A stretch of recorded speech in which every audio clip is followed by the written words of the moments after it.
প্রকৃতির মায়া আমাকে ছাড়ছেই না, তাই তো আমি বারবার ফিরে যাই প্রকৃতিতে।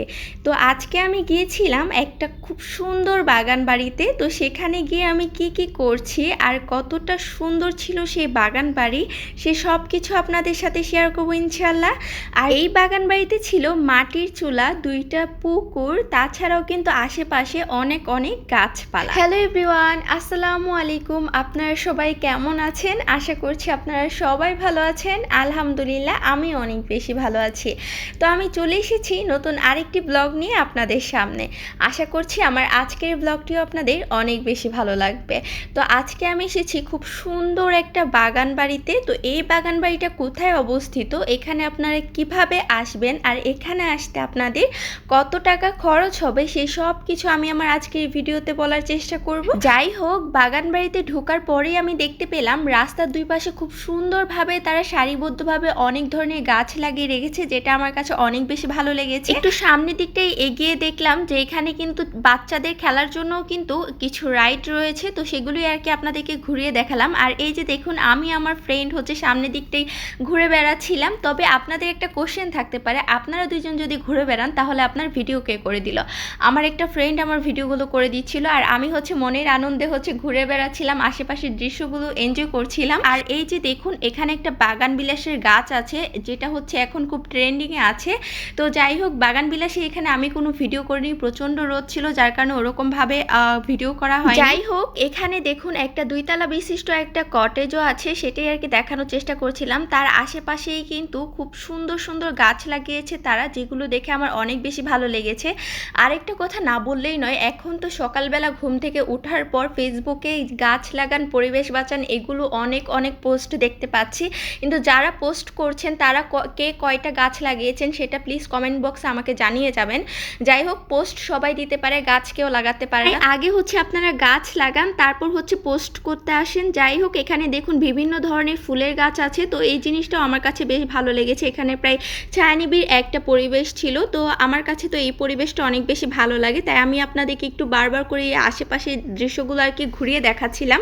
এখানে খুব বড় একটা হচ্ছে জলপাই গাছ ছিল, সেখানেই আমি আর আমার ফ্রেন্ড বসে কিছুক্ষণ গল্প করছিলাম আর কি। আর আমার আরেকটা ফ্রেন্ড আমাকে ভিডিও করে দিচ্ছিল। তো আশেপাশের পরিবেশগুলো ঠিক যেরকম ছিল সেরকমই আপনাদের কাছে তুলে ধরার চেষ্টা করেছি। আপনাদের কাছে কেমন লেগেছে সেটা অবশ্যই আমাকে কমেন্ট বক্সের মাধ্যমে জানাবেন। আর যারা আমার ইউটিউব চ্যানেলটি এখনও সাবস্ক্রাইব করেনি তারা চাইলে আমার ইউটিউব চ্যানেলটি সাবস্ক্রাইব করে আসতে পারেন। এই বাগান বাড়ির মধ্যে কিন্তু ইন্টারেস্টিং একটা জিনিস আছে, সেটা হচ্ছে এই বাগান বাড়ির রান্নাঘরটা, যেখানে হচ্ছে অনেকগুলো মাটির চুলা বানানো আছে। খুব সুন্দর করে তারা এই মাটির চুলাগুলোকে তৈরি করেছে, সেটা দেখেই বোঝা যাচ্ছে। তো এইখানে কিন্তু রান্না করতেও অনেক বেশি ভালো লাগবে। যারা হচ্ছে ভিডিও করে বা রেসিপি ব্লগগুলো করে তাদের জন্য আরও বেশি সুন্দর হবে। আশেপাশে খোলামেলা পরিবেশ, আর এখানে হচ্ছে রান্নাঘর, সেটি আর কি দেখাচ্ছিলাম। রান্নাঘরের পাশেই কিন্তু তারা খাবারের একটা জায়গা রেখেছে।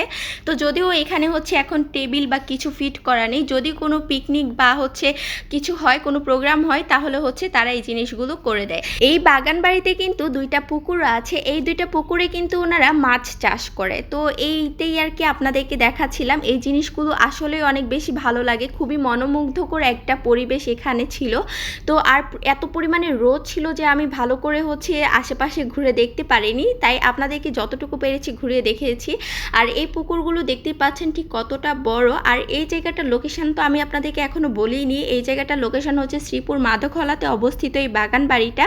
আর এখানে শ্রীপুর চৌরাস্তা থেকে এই বাগান বাড়িতে যেতে জনপ্রতি ভাড়া পড়বে 20 থেকে 30 টাকা করে। এই বাগান বাড়িতে কিন্তু সবাইকে ঢুকতে দেয় না। এখানে যারা হচ্ছে পিকনিক করতে যায় বা কোনো প্রোগ্রাম করলে তারা হচ্ছে আগে থেকে বুকিং করে তারপর হচ্ছে এখানে যেতে পারবেন, তাছাড়া কিন্তু কেউ এখানে যেতে পারবে না।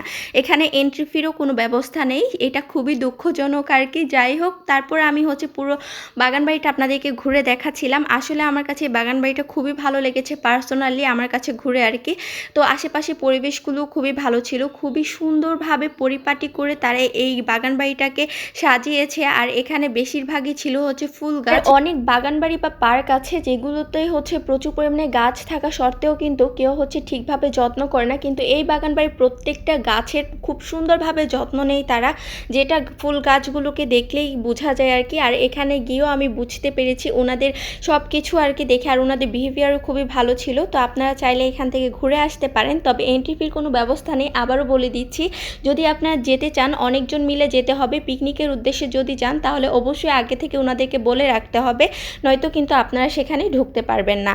আর ওরকম কোনো ব্যবস্থা ওনারা আপনাদেরকে ইনস্ট্যান্ট করে দিতে পারবে না। যাই হোক, আমার আজকের এই ভিডিওটি এই পর্যন্তই। সবাই ভালো থাকবেন, সুস্থ থাকবেন আর আমার জন্য দোয়া করবেন। আর আমার এই ভিডিওটি যদি আপনাদের ভালো লেগে থাকে তাহলে অবশ্যই একটা লাইক, কমেন্ট এবং আমার এই পেজটা ফলো করে দিবেন। আর আমার ইউটিউব চ্যানেলে হলে অবশ্যই আমার ইউটিউব চ্যানেলটা সাবস্ক্রাইব করে দিবেন। আল্লাহ হাফেজ।